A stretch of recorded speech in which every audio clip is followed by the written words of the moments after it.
আফা আমি গ্রাম থেকে আইছি, চাচার বাসা খুঁজে পেতেছি না, একটু ঠিকানাটা কয়ে দেবেন? ঠিকানা বলে দিতে হবে? আচ্ছা ঠিক আছে, আমি দেখতে পারতেছি না। আরে আপা দেখতে পারতেছেন না? এই যে দেখেন না, এই যে আমার হাতে দিন।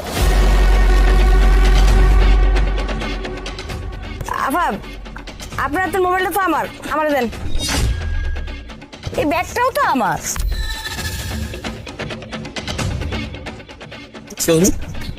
কি ব্যাপার ভাই জান, আপনি আমার পথ আটকালেন কেন? কি সমস্যা আপনার?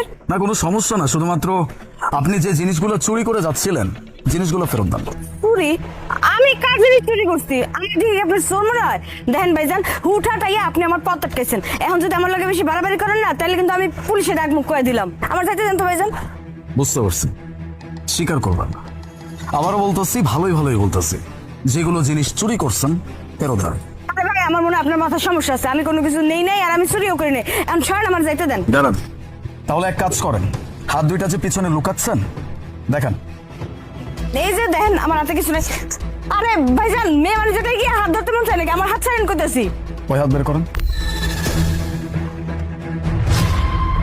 এক্স্যাক্টলি এই চুরির জিনিসগুলোর জন্যই আমি আপনার এই হাতটা ধরছি। এই অবাক হয়ে যাচ্ছেন যে আমি কিভাবে জানলাম?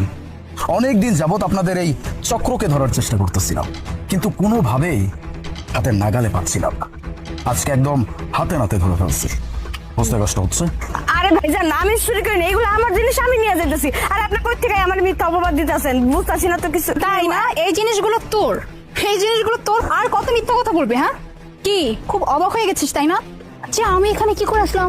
তুই তো কিছুক্ষণ আগে আমাকে ওই যে কি জাদু টোনা করে বশ করে রেখে আসছিলি, আর আমার কাছ থেকে আমার মোবাইল ব্যাগ সবকিছু নিয়ে আসছিস। শোন, আজকে তোর গেমে কেউ পা দেয় নাই। মানে ওই যে তোর যে শয়তানের নিঃশ্বাস দিয়ে মানুষকে বশ করিস, আজকে তুই আমাদের গেমে পা দিয়েছিস, মানে আমাদের ফাদা পাতে তুই পা দিয়েছিস।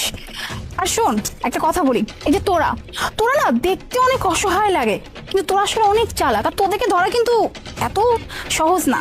তাই ছোট্ট একটা প্ল্যান করেছিলাম। আর আমরা কে জানিস? আমরা হচ্ছে ক্রাইম ব্রাঞ্চের অফিসার, আর ওই যে উনি মিস্টার আলিফ, উনি হচ্ছে আমাদের ডিপার্টমেন্ট হেড। ওনারই তত্ত্বাবধানে আজকের এই প্ল্যানটা হয়েছিল। আসলে তোদেরকে তো আমরা অনেকদিন ধরে ধরার চেষ্টা করেছিলাম, কিন্তু তোদের যে শয়তানের নিঃশ্বাসের কাহিনী, বিশ্বাস কর আমরা আসলে পেরে উঠতে পাইনি। ফাইনালি আজকে তোকে ধরলাম, আর তোকে যেহেতু ধরে ফেলেছি, তার মানে তোর বাকি যে গ্যাং আছে সেগুলোকে ধরা যাবে। যাকে বাকি গল্প না হয় আমরা থানায় গিয়ে করবো। ওনাকে নিয়ে চলুন। চল।